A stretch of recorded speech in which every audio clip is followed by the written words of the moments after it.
बिस्मिल्लाहिर्रहमानिर्रहीम। अस्सलाम वालेकुम नाज़रीन इकराम, मैं हूं मखदूम शहाबुद्दीन और आप देख रहे हैं मेरा फेसबुक और यूट्यूब चैनल। उम्मीद करता हूं आप सब लोग बखैर वाफियत होंगे और जहां भी होंगे अपने अहले खाना समेत खुश भी होंगे और महफूज भी। नाज़रीन इकराम, रात गए गलत फहमियां दूर कर दी गई हैं और 14 तबक रोशन कर दिए गए हैं। GHQ की तरफ से अहम तरीन एलामिया जारी हुआ है, बहुत वाजे, बहुत क्लियर एलामिया, और इसके अंदर बहुत कुछ आप कह सकते हैं कि पिन्हा है, और GHQ ने अपनी पॉलिसी जो है वो वाजे कर दी है। इसके साथ ही साथ चंद सेकंड्स की वीडियो आते ही जलती पर तेल किस तरह से पड़ा है। और आसिफ अली जरदारी साहब ने एक इंटरव्यू दिया, ये इंटरव्यू उन्होंने हामिद मीर साहब को दिया है, और हामिद मीर साहब के रूबरू आसिफ अली जरदारी साहब ने किसे गैरत से आरी करार दिया है। ये भी बड़ी इंटरेस्टिंग डेवलपमेंट है। ये सारी खबरें एक एक करके आपके सामने रखते हैं। अगर अभी तक आपने इस वीडियो को लाइक नहीं किया तो लाइक जरूर कर लें। आपके लाइक्स, कमेंट्स और शेयर्स हमारे लिए बहुत ज्यादा अहमियत के हामिल हैं, और अगर जिन लोगों ने सब्सक्राइब नहीं किया चैनल को, वो सब्सक्राइब करके शुक्रिया का मौका भी दे सकते हैं। नाज़रीन इकराम, PTI के लिए अभी तक कोई, आप ये कह सकते हैं कि इस वक्त मौजूदा सेटअप के अंदर, मौजूदा निज़ाम के अंदर, या मौजूदा जो एक सिस्टम चल रहा है उसके अंदर पाकिस्तान तहरीक इंसाफ के लिए कोई खास गुंजाइश या जगह नहीं है।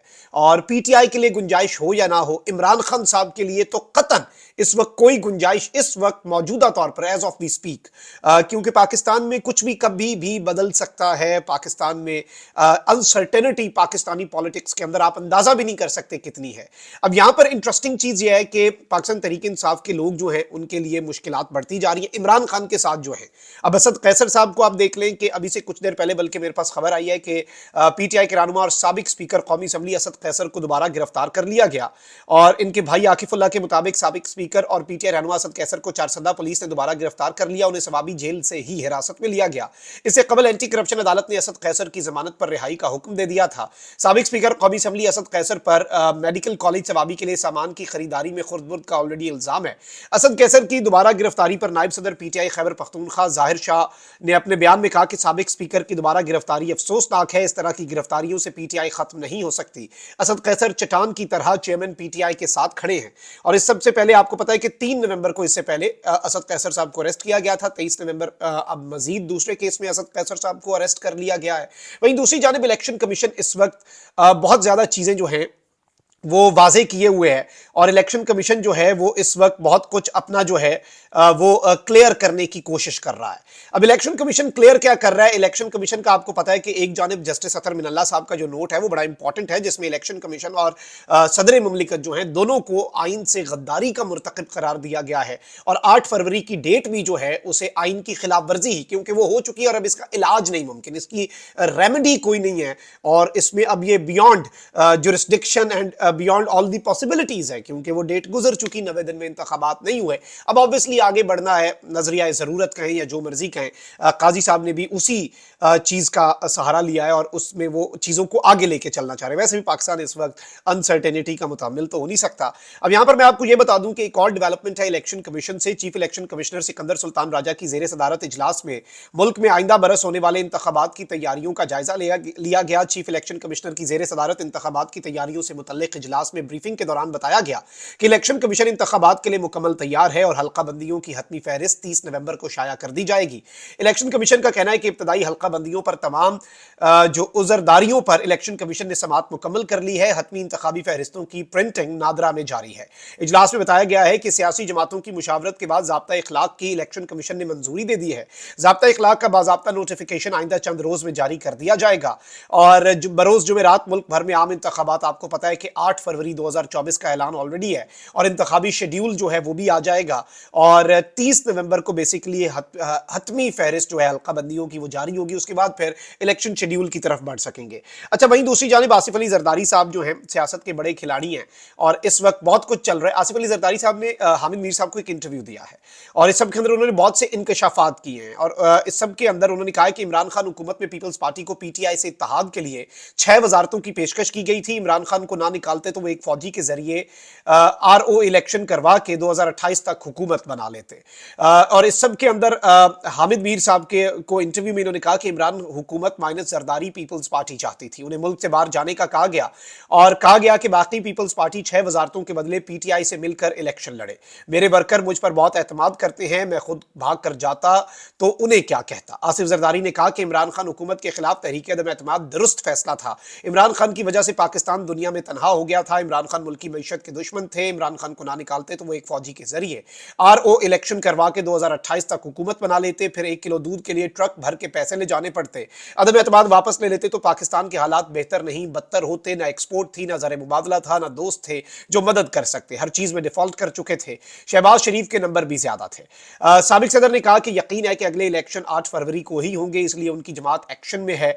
हमारी इंतखाबी मुहिम शुरू है। इंतखाबी मुहिम सियासी जमातों के लिए सेहतमंद होती है। इसके हवाले से इन्होंने और भी चीजें कही। इन्होंने आसिफ जरदारी साहब ने शहबाज शरीफ साहब की तारीफ की और ये सारी बातें जो कर रहे हैं ये इनके बेटे की गई बातों के बरक्स है, जो इनके बेटे का अभी भी मौकफ है। और इनका बेटा ऑलरेडी कह चुका है कि प्रेसिडेंट जरदारी को मैं जवाब दे अपने घर के मामलात में हूं, पार्टी का चेयरमैन मैं हूं। अच्छा, इस सब के अंदर इन्होंने कहा कि आसिफ जरदारी ने कहा कि शहबाज शरीफ ने मुझे मुतासिर किया। सुबह 6 बजे उठते हैं, रात 8 बजे तक काम करते हैं। इत्तेहादी हुकूमत का तजुर्बा काफी मुश्किल था। शहबाज शरीफ को काफी चीजें कहीं जो नहीं मानी और इस वजह से मुल्क को नुकसान हुआ। और आइंदा इलेक्शन के नतीजे में इन्होंने कहा है कि मखलूत हुकूमत बनेगी, हम नून लीग के साथ ना चल सके और नून लीग हमारे साथ ना चल सके, ये बात वक्त से पहले है, हम अभी तक कुछ नहीं कह सकते। हम अपनी पार्टी के इलेक्शन पर बात कर सकते हैं, दूसरी पार्टी के इलेक्शन पर नहीं। और इन्होंने दीगर बातें भी कही, लेकिन जो ज्यादा इंपॉर्टेंट चीज है वो ये है कि इन्होंने कहा कि PTI के खिलाफ नहीं, सिर्फ एक शख्स के हम खिलाफ हैं और उस शख्स के हम बेसिकली खिलाफ रहेंगे। मैंने 14 साल जेल काटी, वो 6 महीने से जेल में है। और बिलावल के हवाले से इन्होंने कहा, ऑल्दो बिलावल भुट्टो जरदारी साहब कहते हैं कि बुजुर्ग जो है ना वो घर बैठे, और बुजुर्गों के घर बैठने से मुराद अपने वालिद साहब के लिए, लेकिन वहीं ये कह रहे हैं कि बिलावल भुट्टो जरदारी अभी मुकम्मल ट्रेन नहीं हुआ, पढ़ा लिखा है, अच्छा बोलता है, लेकिन तजुर्बा होता है। बिलावल 3 P वाली पीपल्स पार्टी के चेयरमैन हैं, लेकिन वो 4 P वाली जमात के सरबराह हैं। टिकट देने का इख्तियार उनके पास है, बिलावल को भी वो ही टिकट देंगे। और इन्होंने कहा कि नई नस्ल की अपनी सोच है, वो कहती है कि बाबा आपको कुछ नहीं पता, इसे सोच का इजहार का मुकम्मल हक है। सोच के इजहार पर तो टैक्स नहीं है। बिलावल को बयान देने से रोकूंगा नहीं, क्योंकि अगर वो नाराज हो गया और कहा कि घर बैठ जाता हूं तो मैं क्या करूंगा। लेकिन इन्होंने क्लियरली ये बात कर दी है कि बिलावल 3 P वाली पीपल्स पार्टी का सरबराह है, दूसरी पार्टी मेरे पास है जो वोट देगी, पीपल्स पार्टी पार्लियामेंटेरियंस। और ये जो इन्होंने बात की है, ये बिलावल को एक मीडिया पर आकर अपने बेटे को ये मैसेज देना पड़ रहा है, आप यहीं से अंदाजा लगा लें। अब इन्होंने एक और बात कही है कि जी परवेज इलाही जेल में है और उसका बेटा बाहर भागा हुआ है, बेटे को इतनी गैरत नहीं कि बाप जेल में है और वो वापस आ जाए। यानी उन्होंने कहा कि मुनस इलाही जो है वो गैरत से आ रही हैं और उनमें गैरत नहीं है। अब इस सब के ऊपर मुनस इलाही ने बड़ा दिलचस्प तज्जिया दिया है और उन्होंने कहा है कि आपको बिलावल ने बाबा कहा है और कहा है कि बाबों को आराम करना चाहिए। उन्होंने कहा है कि बाबे जो है ना वो जरा घर बैठे, आप जरा जवान जो है उन्हें मैदान में उतरने दें और बाबे जो हैं वो खुद को अलग कर लें सियासत से, तो यही बेहतर है। ये बिलावल ने कहा है। मेरे पर गुस्सा क्यों निकाल रहे हैं, अपने बेटे पे गुस्सा निकालें जिसने आपको ये बात कही है। अच्छा, वहीं दूसरी जानिब मुनस इलाही इस वक्त बड़े आप कह सकते हैं he is in hot waters. वो हुआ ये कि मोहसिन नकवी साहब ने एक पुलिस मरकज जो है उसका इफ्तिताह किया। वहां पे जाहिर बात है कि फैसिलिटेशन मरकज था, गालिबन उन्होंने कोई अंगूठे भी लगवाए और अपनी तस्वीर भी बनवाई। तो मुनस इलाही ने उसके ऊपर ट्वीट किया कि don't worry, these fingerprints and profile pic will be used to arrest you for all the crimes you have committed against PTI workers. उन्होंने कहा फिक्र ना करो, यही तुम्हारे जो फिंगरप्रिंट है और यही जो तुमने तस्वीर खिंचवाई है ना, यही हम इस्तेमाल करके तुम्हें अरेस्ट करेंगे जो तुमने जराइम किए हैं। इस सब के ऊपर फिर उनके खिलाफ बहुत कुछ हुआ और मुनस ने फिर एक ट्वीट भी किया कि सुना है कि कल की मेरी ट्वीट के बाद नौसरबाज मोहसिन नकवी ने स्पीड में रोना शुरू कर दिया है। वो इतनी स्पीड में रो रहा है कि नैब को मजबूरन हमारे ऊपर एक नया जाली केस बनाना पड़ गया। वहीं दूसरी जानिब मुझे बड़ी हैरत हुई है कि पंजाब के जो मिनिस्टर हैं इंफॉर्मेशन के, आमिर मीर साहब, हामिद मीर साहब के जो भाई हैं, वो अपने जाती अकाउंट से भी ये करते तो अलग बात थी, लेकिन मिनिस्टर इंफॉर्मेशन पंजाब का जो अकाउंट है उससे उन्होंने मुनस इलाही साहब के लिए कुछ ऐसी ट्वीट्स की कि मुझे ये ऑफिशियल लैंग्वेज नहीं लग रही, और कहते हैं और ऊपर से ये निगरान है, ये सियासतदान नहीं है। इन्होंने लिखा कि भगोड़े इश्तिहारी मुनस इलाही, रोने तो अभी तेरे गिरफ्तारी के बाद निकलने हैं जो सारी दुनिया देखेगी, लेकिन अच्छी बात यह है कि तूने भी मोहसिन नकवी की स्पीड का एतराफ कर लिया। मुफ्त मशवरा यह है कि बेसब्रा ना हो, जिस स्पीड से तूने करप्शन की है उसी स्पीड से हम तेरा एहतसाब करेंगे। और इस तरह का काफी गुस्सा है जो है आमिर मीर साहब, और उन्होंने ये ऑफिशियल अकाउंट से किया। इस पर मुझे थोड़ी सी वैसे हैरत हुई और इस एक वीडियो चंद سیکنڈز کی جو ویڈیو ہے محسن نقوی صاحب کی، اس پہ مونس الہی کے تجزیے نے ایسی جلتی پر تیل کا کام کیا ہے کہ اس وقت جو یوں لگ رہا ہے کہ نگران پنجاب حکومت بھی تپ چکی ہے، اور وہ بھی آپ کہہ رہے ہیں کہ ایسے ہے تو پھر ایسے ہی صحیح۔ وہیں دوسری جانب ایک بڑی عام ترین ڈیولپمنٹ ہے، اور وہ ہے army chief general Asim Munir کی زیر صدارت 82nd فارمیشن کمانڈرز کانفرنس جو ہوئی ہے۔ اس میں ایک جانب تو بڑی اہم کانفرنس، بڑی ویل ٹائمڈ، اور اس میں کشمیریوں اور فلسطینیوں کی حمایت کا اعادہ بھی کیا گیا ہے۔ اب اس کے ساتھ ہی ساتھ اس میں کچھ اور بڑے امپورٹنٹ میسیجز ہیں پاکستان کے کرنٹ جو سچویشن کو اگر ہم دیکھیں تو اس سب کے تناظر میں۔ پاک فوج کے شعبہ تعلقات عامہ SPR کے مطابق army chief general Asim Munir کی زیر صدارت 82ویں فارمیشن کمانڈرز کانفرنس ہوئی، جس میں اعادہ کیا گیا کہ پاکستان فلسطینی عوام کی مکمل سیاسی، سفارتی اور اخلاقی حمایت کرتا رہے گا۔ پاک فوج پائیدار استحکام سلامتی کے سفر میں قوم کا دفاع اور خدمت جاری رکھے گی، اور یہ بڑا امپورٹنٹ ہے، پورا نیشن اس میں یونائٹڈ ہے۔ اس سب کے اندر کشمیریوں کی سیاسی، سفارتی، اخلاقی حمایت جاری رکھنے کا بھی بتایا گیا، اور مسئلہ کشمیر کا دائمی حل صرف اقوام متحدہ کی قراردادوں کے مطابق کشمیریوں کو حق خود ارادیت دینے میں ہے۔ اب اس میں کچھ اور باتیں بھی ہیں۔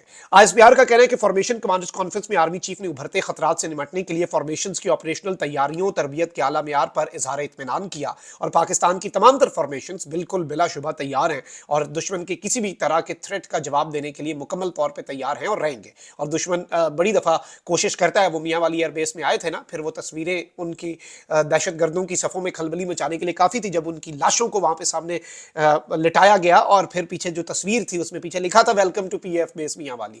تو ظاہری بات ہے جو اس طرح سے ملک کی طرف میلی نگاہ سے دیکھے گا، پاکستان کے جو بہادر جوان ہیں وہ اپنی جانیں روزانہ کی بنیاد پہ قربان کر رہے ہیں۔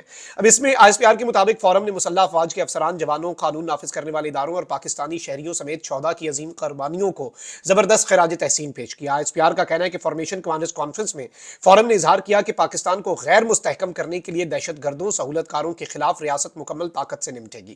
اس سب کے اندر SPR کے مطابق فارمیشن کمانڈرز میں فورم نے معیشت کی بحالی، اسمگلنگ، ذخیرہ اندوزی کے خلاف اور بجلی چوری ون ڈاکومنٹ رجیم کے نفاذ کے لیے حکومتی اقدامات کی مکمل حمایت کی۔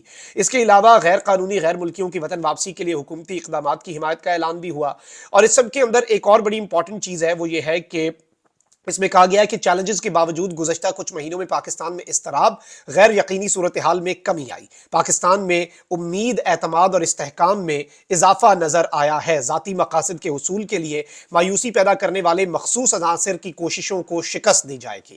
اب یہ جو چیز ہے یہ بڑی امپورٹنٹ ہے، اور اس میں جو بات کہی گئی ہے کہ ذاتی مقاصد کے حصول کے لیے مایوسی پیدا کرنے والے مخصوص عناصر کی کوششوں کو شکست دی جائے گی۔ یہ ایک بڑی امپورٹنٹ سٹیٹمنٹ ہے، اور اس میں obviously آپ کو پتا ہے کہ مایوسی اور جو اس طرح کی چیزیں ہیں وہ کس پولیٹیکل جماعت کے ساتھ ایسوسیٹ کی جاتی ہیں ان دا کرنٹ کانٹیکسٹ۔ تو اس حوالے سے بھی بہت کلیئر، بہت کنسائز، اور یہ سٹیٹمنٹ جو ہے اس کے obviously ابھی مختلف ترجمے ہوں گے، مختلف ٹرانسلیشنز ہوں گی اپنے اپنے حساب سے، لیکن یہ بڑی ایک تو جامع سٹیٹمنٹ ہے، اس میں تیاریاں، دشمن کو میسج، فلسطینیوں کے حوالے سے ساری چیزیں ہیں، لیکن اس میں یہ جو پیراگراف ہے this is very very very important. Comment section میں رائے کا اظہار ضرور کریں، اپنا بہت خیال رکھیں۔ اللہ نگہبان، پاکستان زندہ باد۔